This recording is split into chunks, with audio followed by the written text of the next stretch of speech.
Dear students, ഇപ്പോൾ American ആധിപത്യത്തെക്കുറിച്ചാണ് നമ്മൾ പറഞ്ഞുകൊണ്ടിരിക്കുന്നത്.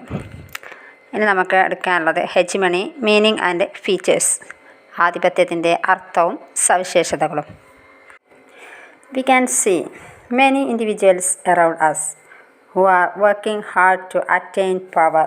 Similarly, many countries and groups of countries are trying to gain and retain power in the form of military domination, economic power, political authority, and cultural superiority.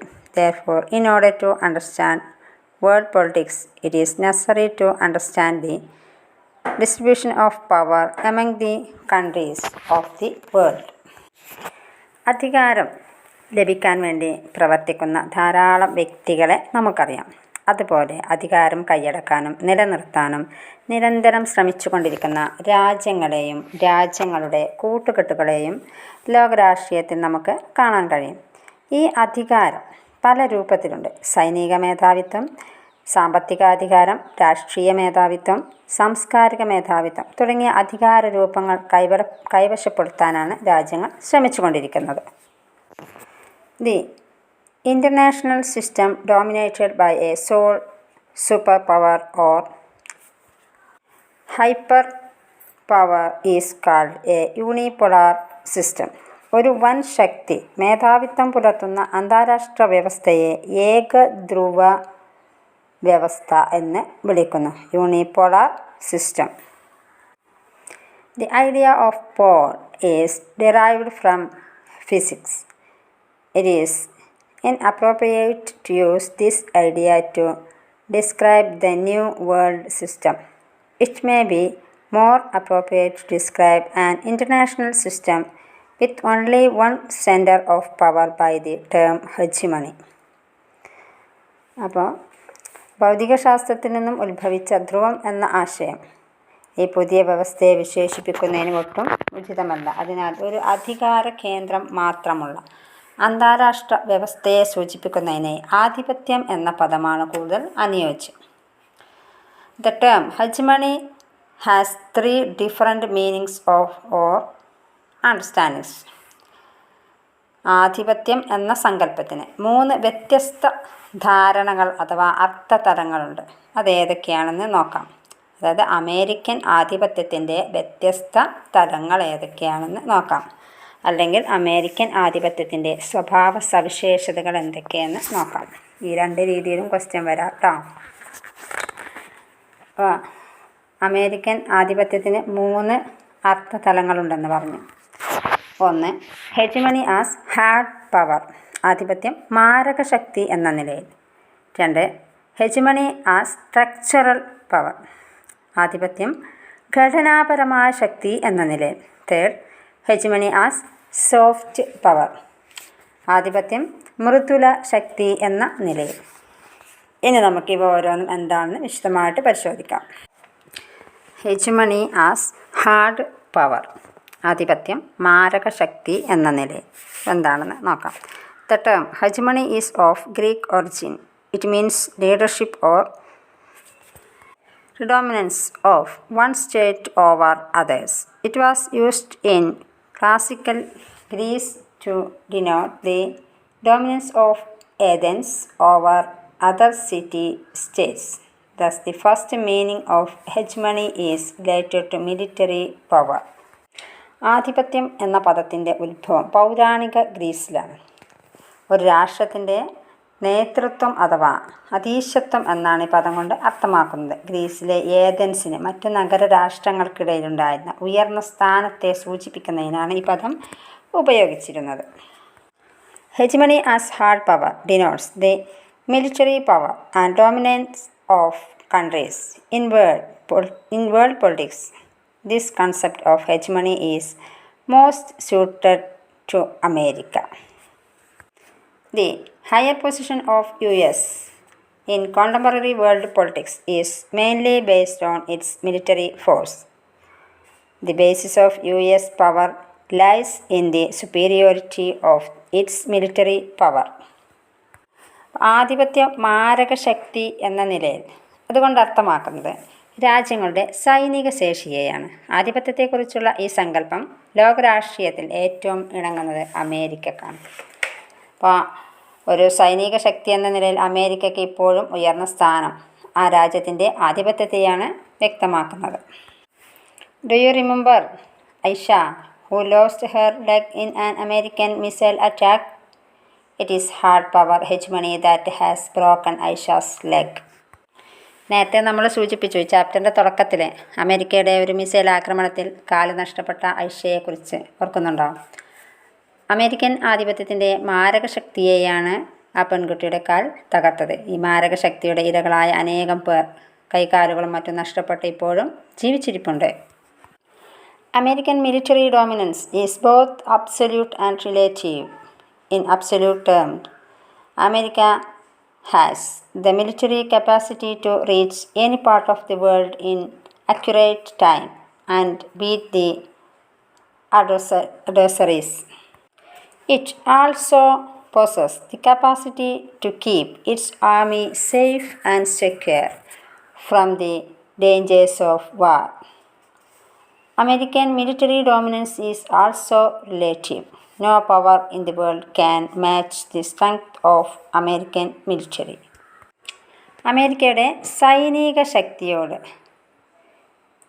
കിടപിടക്കാൻ ശേഷിയുള്ള മറ്റൊരു രാഷ്ട്രവും ഇന്ന് നിലനിൽപ്പില്ല. അതായത് അമേരിക്കയുടെ സൈനിക മേൽക്കോയ്മ, സൈനിക ശക്തി ഇന്ന് സമ്പൂർണവും ആപേക്ഷികവുമാണ്, അബ്സല്യൂട്ടാണ്.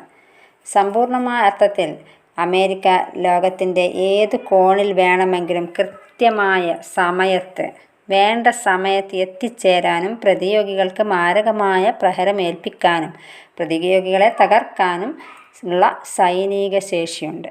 യുദ്ധത്തിൻ്റെ വിപത്തുകളിൽ നിന്ന് സ്വന്തം സൈന്യത്തിന് പരമാവധി സംരക്ഷണം നൽകാനുള്ള ശേഷിയും അമേരിക്കക്കുണ്ട്. അപ്പോൾ ലോകത്തിൻ്റെ ഏത് കോണിലായാലും അവിടെ പെട്ടെന്ന് എത്തിപ്പെടാനും സ്വന്തം സൈന്യത്തെ സുരക്ഷിതമായി സംരക്ഷിക്കാനുമുള്ള കഴിവ് അമേരിക്കക്കുണ്ട്. America spends a huge amount for military purpose more than any other country. A large part of Pentagon's budget goes for military researches and development. With superior technology in hand, America can produce most modern weapons. സൈനിക ആവശ്യത്തിന് വേണ്ടി വൻ തുകയാണ് America ചെലവഴിച്ചുകൊണ്ടിരിക്കുന്നത്. ലോകത്തിലെ 12 വൻകിട രാജ്യങ്ങൾ സൈനിക ആവശ്യങ്ങൾക്കായി ചെലവഴിക്കുന്ന മൊത്തം തുകയേക്കാൾ കൂടുതൽ സൈനിക ശക്തി വർദ്ധിപ്പിക്കുന്നതിനായി അമേരിക്ക ചെലവഴിക്കുന്നു. കൂടാതെ പെൻറ്റഗണിൻ്റെ ബജറ്റ്, പെൻറ്റഗൺ എന്ന് പറഞ്ഞാൽ അമേരിക്കൻ പ്രതിരോധ വകുപ്പാണ് പെൻറ്റഗൺ എന്നറിയപ്പെടുന്നത്. അപ്പോൾ പെൻറ്റഗണിൻ്റെ ബജറ്റ് വിഹിതത്തിൽ ഭൂരിഭാഗവും നവീന ആയുധങ്ങൾ വികസിപ്പിക്കുന്നതിനുള്ള സൈനിക ഗവേഷണങ്ങൾക്ക് വേണ്ടിയാണ് ചെലവഴിക്കുന്നത്. സൈനിക ശക്തി വർദ്ധിപ്പിക്കാൻ വേണ്ടി മാത്രമല്ല അമേരിക്ക ചെലവഴിക്കുന്നത്, സൈനിക സാങ്കേതിക വിദ്യ വികസിപ്പിച്ചെടുക്കാനും അമേരിക്ക പണം ചെലവഴിക്കുന്നു എന്നർത്ഥം. However, the war with Iraq exposed several weaknesses of the superpower. America could not force the Iraqi people to submit before the US-led coalition forces. Historically, the imperial powers have used military forces to accomplish only 4 tasks: to conquer, deter, punish, and to police. അതേസമയം American സൈനിക ശക്തിക്ക് ചില പോരായ്മകൾ ഉണ്ടായിരുന്നു. അമേരിക്കയുടെ Iraq ആക്രമണം ഈ പോരായ്മകൾ വെളിച്ചത്ത് കൊണ്ടുവന്നു. അതായത് അമേരിക്കയുടെ നേതൃത്വത്തിലുള്ള സംയുക്ത സേന ഇറാഖിനെ പരാജയപ്പെടുത്തി. പക്ഷേ ഇറാഖി ജനതയെ അടിയറവ് പറയിക്കാൻ അവർക്ക് കഴിഞ്ഞിട്ടില്ല. അപ്പോൾ സാമ്രാജ്യത്വ ശക്തികൾ അവരുടെ സൈനിക ശക്തി ഉപയോഗിച്ചിരുന്നത് പ്രധാനമായിട്ടും 4 കാര്യങ്ങൾക്ക് വേണ്ടിയായിരുന്നു. നമുക്ക് ചരിത്രം പരിശോധിച്ചാൽ മനസ്സിലാക്കാം. 1 ആക്രമിക്കാൻ, 2 ഭയപ്പെടുത്താൻ, 3 ശിക്ഷിക്കാൻ, 4 സമാധാന പാലനത്തിന്. As the Iraqi invasion shows, the capacity of America to conquer is formidable. Similarly, America has immense capacity to deter and to punish. ആക്രമിച്ച് കീഴടക്കാൻ അമേരിക്കക്ക് അപാരമായ കഴിവുണ്ടെന്ന് ഇറാഖി ആക്രമണത്തിൽ നിന്നും തെളിയിക്കുന്നു. അതുപോലെ മറ്റു രാജ്യങ്ങളെ ഭയപ്പെടുത്തി നിർത്താനും ശിക്ഷിക്കാനുമുള്ള കഴിവ് അമേരിക്ക പലപ്പോഴും തെളിയിച്ചിട്ടുണ്ട്. എന്നാൽ കീഴടക്കിയ രാജ്യങ്ങളിൽ സമാധാന പാലനം നടത്താനുള്ള കഴിവ്, സമാധാനം സ്ഥാപിക്കാനുള്ള കഴിവ് അമേരിക്ക ഇതുവരെ പ്രകടിപ്പിച്ചിട്ടില്ല. ഇതാണ് അമേരിക്കൻ സൈനിക ശക്തിയുടെ ഏറ്റവും ഗുരുതരമായ ഒരു ദൗർബല്യം. ഇത്രയാണ് അമേരിക്കൻ ആധിപത്യം, മാരകശക്തി, ഹെജിമണി ആസ് ഹാർഡ് പവർ. ഇനി നമുക്ക് രണ്ടാമത്തെ സവിശേഷത നോക്കാം. ഹെജിമണി ആസ് സ്ട്രക്ചറൽ പവർ, ആധിപത്യം ഘടനാപരമായ ശക്തി എന്ന നിലയിൽ. നമ്മൾ ഹെജിമണി ആസ് ഹാർഡ് പവർ പഠിച്ചു. ഹാർഡ് പവർ അഥവാ മാരകശക്തി, അതായത് സൈനിക ശേഷി കൊണ്ട് അമേരിക്ക കീഴടക്കുന്നതാണ് മാരകശക്തി. ഇനി നമുക്ക് ഘടനാപരമായ ശക്തി, സ്ട്രക്ചറൽ പവർ എന്താണെന്ന് നോക്കാം. Hegemony in the second sense is reflected in the role played by the US in providing global public goods. Public goods refer to amenities like fresh air and roads, which can be consumed by one person without reducing its amount. As its quantity is not affected, it can be used by other persons.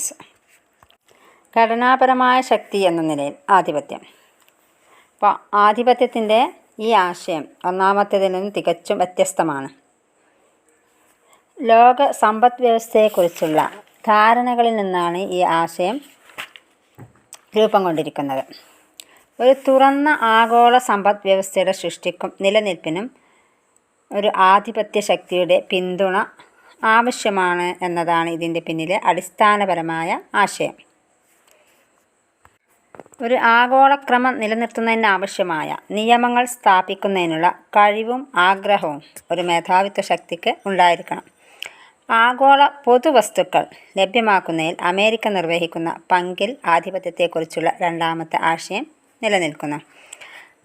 മറ്റുള്ളവരുടെ ലഭ്യതയ്ക്ക് കുറവ് വരാതെ ഒരു വ്യക്തി ഉപയോഗിക്കുന്ന വസ്തുക്കളെയാണ് ആഗോള പൊതുവസ്തുക്കൾ എന്നതുകൊണ്ട് അർത്ഥമാക്കുന്നത്. ശുദ്ധവായുവും റോഡുകളും ഇതിന് ഉദാഹരണമാണ്. ലോക സമ്പദ് വ്യവസ്ഥയുടെ പശ്ചാത്തലത്തിൽ ആഗോള പൊതുവസ്തുക്കൾക്കുള്ള ഏറ്റവും നല്ല ഉദാഹരണം വാർത്താവിനിമയത്തിനായുള്ള സമുദ്ര പാതകളാണ്. The best example of a global public good are sea lanes of communications, the sea routes commonly used by the merchant ships. Without using sea lines of communication, free trade is not possible in an open world economy. ലോക സമ്പദ് വ്യവസ്ഥയുടെ പശ്ചാത്തലത്തിൽ ആഗോള പൊതുവസ്തുക്കൾക്കുള്ള ഏറ്റവും നല്ല ഉദാഹരണം വാർത്താവിനിമയത്തിനുള്ള സമുദ്ര പാതകളാണ്. ചരക്ക് കപ്പലുകൾ സാധാരണയായി ഉപയോഗിക്കുന്ന സമുദ്ര മാർഗങ്ങളാണിത്. ഒരു തുറന്ന സമുദ്ര മാർഗ വാർത്താവിനിമയ സംവിധാനം ഇല്ലെങ്കിൽ ഒരു തുറന്ന ലോക സമ്പദ് വ്യവസ്ഥയിൽ സ്വതന്ത്ര വാണിജ്യം സാധ്യമല്ല. സമുദ്ര നിയമവും അന്താരാഷ്ട്ര ജലമാർഗങ്ങളിലെ നാവിക സ്വാതന്ത്ര്യം ഉറപ്പുവരുത്തുന്നതിന് മേധാവിത്വ രാഷ്ട്രത്തിൻ്റെ നാവിക ശക്തിയാണ്. Another example of global public goods is the Internet. The basis of Internet is the World Wide Web, invented by an English computer scientist, Tim Berners-Lee, in 1989. However, Internet really emerged from the US military research project that began in 1950. The Internet now relies on a global network of satellites, mostly owned by the US government. ആഗോള പൊതുവസ്തുക്കൾക്കുള്ള മറ്റൊരു ഉദാഹരണമാണ് internet. 1989 English computer ശാസ്ത്രജ്ഞനായ Tim ബെർണേഴ്സ്-ലീയാണ് കണ്ടുപിടിച്ചത് ഇൻ്റർനെറ്റിൻ്റെ അടിസ്ഥാനം. എന്നാൽ യഥാർത്ഥത്തിൽ 1950 America ആരംഭിച്ച സൈനിക ഗവേഷണ പദ്ധതിയിൽ നിന്നാണ് ഇത് ഉത്ഭവിച്ചത്. അമേരിക്കയുടെ ഉടമസ്ഥതയിലുള്ള സാറ്റലൈറ്റുകളുടെ ആഗോള നെറ്റ്വർക്കിങ്ങിനെയാണ് ഇന്നും ഇൻ്റർനെറ്റ് ആശ്രയിക്കുന്നത്. In short, the US enjoys the structural power, which is the power to shape the global economy in a particular way. The US economic dominance is an integral part of its structural power. The Bretton Woods system, set by America after the Second World War, still continues as the basic structure of the world economy. ലോക സമ്പദ് വ്യവസ്ഥയുടെ എല്ലാ മേഖലകളിലും സാങ്കേതികവിദ്യയുടെ എല്ലാ തലങ്ങളിലും ഇന്ന് American സാന്നിധ്യം പ്രകടമാണ്. ലോക സമ്പദ് വ്യവസ്ഥയിൽ അമേരിക്കൻ വിഹിതം 28%. ലോക വാണിജ്യത്തിൻ്റെ 15% അമേരിക്കയാണ് കൈവശപ്പെടുത്തിയിരിക്കുന്നത്. ലോക സമ്പദ് വ്യവസ്ഥയിലെ ഏത് മേഖലയിലുള്ള സ്ഥാപനങ്ങൾ എടുത്താലും ഏറ്റവും ഉയർന്ന 3 ടോപ്പ് 3 പട്ടികയിൽ ഒരു അമേരിക്കൻ സ്ഥാപനം ഉണ്ടായിരിക്കും. ആഗോള സമ്പദ് വ്യവസ്ഥയെ ഒരു പ്രത്യേക രീതിയിൽ രൂപപ്പെടുത്താനുള്ള അധികാര ശക്തിയെയാണ് ഘടനാപരമായ അധികാരമെന്ന് പറയുന്നത്. ആഗോള സമ്പദ് വ്യവസ്ഥയെ ഒരു പ്രത്യേക രീതിയിൽ രൂപപ്പെടുത്താനുള്ള അധികാര ശക്തിയെയാണ് ഘടനാപരമായ അധികാരം, സ്ട്രക്ചറൽ പവർ എന്ന് പറയുന്നത്. A classic example of the structural power of the US is the academic degree called Master of Business Administration (MBA). Business is basically a profession that depends upon certain skills taught in a university. ഘടനാപരമായ ശക്തിയുടെ ഏറ്റവും നല്ല ഉദാഹരണമായി എടുത്തു കാണിക്കാവുന്ന academic തലത്തിൽ അറിയപ്പെടുന്ന ഒന്നാണ് MBA degree. Business അടിസ്ഥാനപരമായ തൊഴിലാണ്. ആർക്കും ബിസിനസ് നടത്താം. എന്നാൽ ബിസിനസ്സിനുള്ള വൈദഗ്ധ്യം ഒരു സർവകലാശാലയിലൂടെ പഠിപ്പിച്ചെടുക്കാൻ കഴിയും. ഈ ആശയം അമേരിക്കയുടെ സംഭാവനയാണ്. ലോകത്തെ ആദ്യത്തെ ബിസിനസ് സ്കൂളും ആദ്യത്തെ MBA കോഴ്സും തുടങ്ങിയത് അമേരിക്കയിലാണ്. 1950 മാത്രമാണ് അമേരിക്കയ്ക്ക് പുറത്ത് MBA കോഴ്സ് ആരംഭിക്കുന്നത്. ലോകത്തിലെ പ്രശസ്ത യൂണിവേഴ്സിറ്റികളെല്ലാം ഏറ്റവും ഉയർന്ന അന്തസ്സുള്ള കോഴ്സായി ഇന്ന് മാറിയിരിക്കുന്നു. ആഗോള സമ്പദ് വ്യവസ്ഥയെ പ്രത്യേക രീതിയിൽ രൂപപ്പെടുത്താനുള്ള അധികാര ശക്തിയാണ് ഘടനാപരമായ അധികാരമെന്ന് പറഞ്ഞല്ലോ. അതായത് അമേരിക്കയുടെ സാമ്പത്തിക മേൽക്കോയ്മയെ ഇതിൽ നിന്ന് വേർപെടുത്താനാവില്ല. 2ാം ലോക മഹായുദ്ധത്തിന് ശേഷം അമേരിക്ക രൂപപ്പെടുത്തിയ ബ്രെട്ടൺ വുഡ്സ് സിസ്റ്റം ലോക സമ്പദ് വ്യവസ്ഥയുടെ അടിസ്ഥാന ഘടനയായി ഇപ്പോഴും നിലനിൽക്കുന്നു. ലോകബാങ്ക്, അന്താരാഷ്ട്ര നാണയനിധി IMF, ലോക വ്യാപാര സംഘടന വേൾഡ് ട്രേഡ് ഓർഗനൈസേഷൻ എന്നീ സ്ഥാപനങ്ങളെല്ലാം അമേരിക്കൻ ആധിപത്യത്തിൻ്റെ വിവിധ സംഘടനാ രൂപങ്ങളാണ്. When Jebus father compels his son to give up painting and study for MBA, the structural dominance of America is reflected in it. അതായത് ഇത് നമ്മൾ പറഞ്ഞ MBA കോഴ്സ് അമേരിക്കൻ നിന്നുമുള്ളൊരു കോഴ്സാണ്. MBA കോഴ്സെങ്കിൽ അതെടുക്കുന്നത് ഏറ്റവും അന്തസ്സുള്ളൊരു കോഴ്സായിട്ട് കണക്കാക്കുന്നു. ഇത് നമ്മെ ദക്ഷിണാഫ്രിക്കൻ സുഹൃത്തായ ജബുവിലേക്ക് കൊണ്ടുപോകുന്നു. ജബു നമ്മൾ ചാപ്റ്റർ തുടങ്ങുന്ന സമയത്ത് പറഞ്ഞു അല്ലേ, ജബുവിൻ്റെ പിതാവ് അവനിഷ്ടമുള്ള ചിത്രരചനാ പഠനം ഉപേക്ഷിച്ച് MBAക്ക് പഠിക്കാൻ ഉപദേശിക്കുമ്പോൾ അമേരിക്കയുടെ ഘടനാപരമായ ആധിപത്യമാണ് അതിൽ പ്രതിഫലിക്കുന്നത്. അപ്പോൾ ഘടനാപരമായ ശക്തി എന്താണെന്ന് മനസ്സിലായല്ലോ. ആധിപത്യത്തിൻ്റെ 3ാമത്തെ രൂപമാണ് ഹെജിമണി ആസ് സോഫ്റ്റ് പവർ. ആധിപത്യം മൃദുല ശക്തി എന്ന നിലയിൽ. It would be a mistake to see US hegemony in purely military and economic terms. The American hegemony also has an ideological or cultural dimension. It implies the capacity to manufacture consent. Hegemony denotes class domination in the social, political and ideological spheres. ആധിപത്യം മൃദുല ശക്തി എന്ന നിലയിൽ. ഇപ്പം നമ്മൾ 2 രീതിയാണ് കണ്ടത്. മാരക രീതിയിലുള്ള ആധിപത്യവും ഘടനാപരമായ ആധിപത്യവും. അതുമാത്രമല്ല, മറ്റൊരു ആധിപത്യ രീതി കൂടിയുണ്ട്. അതാണ് മൃദുല ശക്തി. അതായത് ദാർശനികവും സാംസ്കാരികവുമായ 3ാമതൊരു തലം കൂടിയുണ്ട് ആധിപത്യത്തിന്. ആധിപത്യത്തിൻ്റെ ഈ 3ാമത്തെ സങ്കല്പം മേധാവിത്വ ശക്തിയുടെ സമ്മതം ഉണ്ടാക്കി എടുക്കൽ എന്ന കഴിവിനെക്കുറിച്ചാണ്. അപ്പോൾ ആധിപത്യം എന്നതുകൊണ്ട് ഉദ്ദേശിക്കുന്നത് സാമൂഹികവും രാഷ്ട്രീയവും പ്രത്യയശാസ്ത്രപരവുമായ മേധാവിത്വമാണ്. Hegemony arises when the dominant country wins the consent of the dominated classes. The dominant power is able to win the consent of the submissive people by persuading them to adopt a world view favourable the former. ഒരു പ്രബല രാജ്യം അതിൻ്റെ അധീനതയിലുള്ള രാജ്യങ്ങളുടെ സമ്മതം നേടിയെടുക്കുന്നതിൽ വിജയിക്കുമ്പോഴാണ് ഈ ആധിപത്യം ഉണ്ടാകുന്നത്. പ്രബല രാജ്യത്തിൻ്റെ ഉയർച്ചയ്ക്ക് അനുകൂലമായ രീതിയിൽ ലോകത്തെ നോക്കിക്കാണാൻ മേധാവിത്വത്തിന് വിധേയമാകുന്ന രാജ്യങ്ങളെ അവർ പ്രേരിപ്പിക്കുന്നു. The dominant country uses not only military power but also ideological resources to establish its domination over the weak and minor powers. The behavior of the weaker countries is influenced through ideological or cultural means to make them act in favor of the dominant power.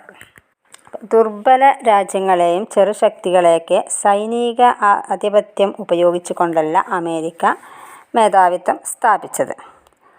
അപ്പോൾ പ്രത്യയശാസ്ത്രപരമായ വിഭവങ്ങളെ ഉപയോഗപ്പെടുത്തിക്കൊണ്ട് ചെറു രാജ്യങ്ങളുടെ മേൽ മേധാവിത്വ ശക്തി അതിൻ്റെ ആധിപത്യം അടിച്ചേൽപ്പിക്കുന്നത് ആയുധം കൊണ്ടല്ല, അതായത് സൈനിക ശക്തി ഉപയോഗിച്ചുകൊണ്ടല്ല, ആശയങ്ങൾ കൊണ്ടാണ്.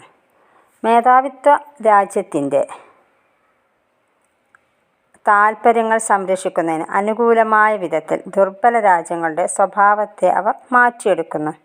അതായത് സമ്മതം ബലപ്രയോഗത്തോട് കൈകോർത്ത് നിൽക്കുന്നു. ബലപ്രയോഗത്തേക്കാൾ കൂടുതൽ ഫലപ്രദം സമ്മതമാണെന്ന് തെളിയിക്കുകയും ചെയ്യുന്നു. The predominance of America is the present world is based not only on its military and economic power but also its cultural presence.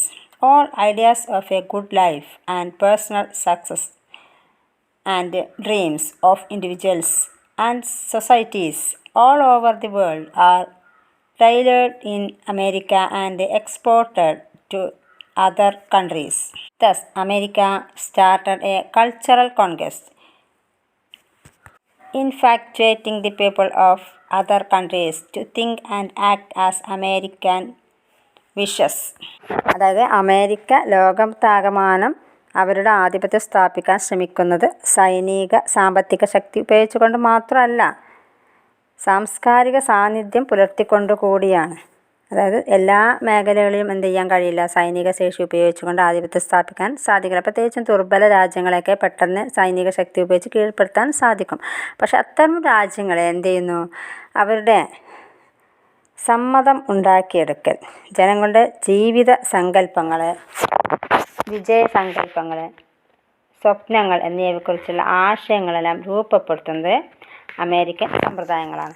ഉദാഹരണത്തിന് ഇപ്പോൾ നമ്മുടെ ഭക്ഷണ രീതി, വസ്ത്രധാരണ രീതി ഇതൊക്കെ മാറിക്കൊണ്ടിരിക്കുകയാണ്. നമ്മുടെ പരമ്പരാഗത രീതിയിൽ നിന്നും ഇവയൊക്കെ വ്യതിചലിച്ചു കൊണ്ടിരിക്കുന്നു. അപ്പം നമ്മൾ എന്ത് ധരിക്കണം, നമ്മൾ എന്ത് ഭക്ഷിക്കണം എന്ന് തീരുമാനിക്കുന്നത് ഇപ്പോൾ നമ്മളല്ലാതായിരിക്കുന്നു. അപ്പോൾ നമ്മളോട് ആരും പറയുന്നില്ല നിങ്ങൾ ഇന്നത് ധരിച്ചോ, ഇന്ന വേഷം ധരിച്ചോ, അല്ലെങ്കിൽ ഇന്ന വിഭവങ്ങൾ, ഇന്ന ആഹാരം കഴിക്കണമെന്നാരും പറയുന്നില്ല. പക്ഷേ പത്രങ്ങളിലൂടെയും മറ്റ് മാധ്യമങ്ങളിലൂടെയും നമ്മെ ആകർഷിക്കുന്നു.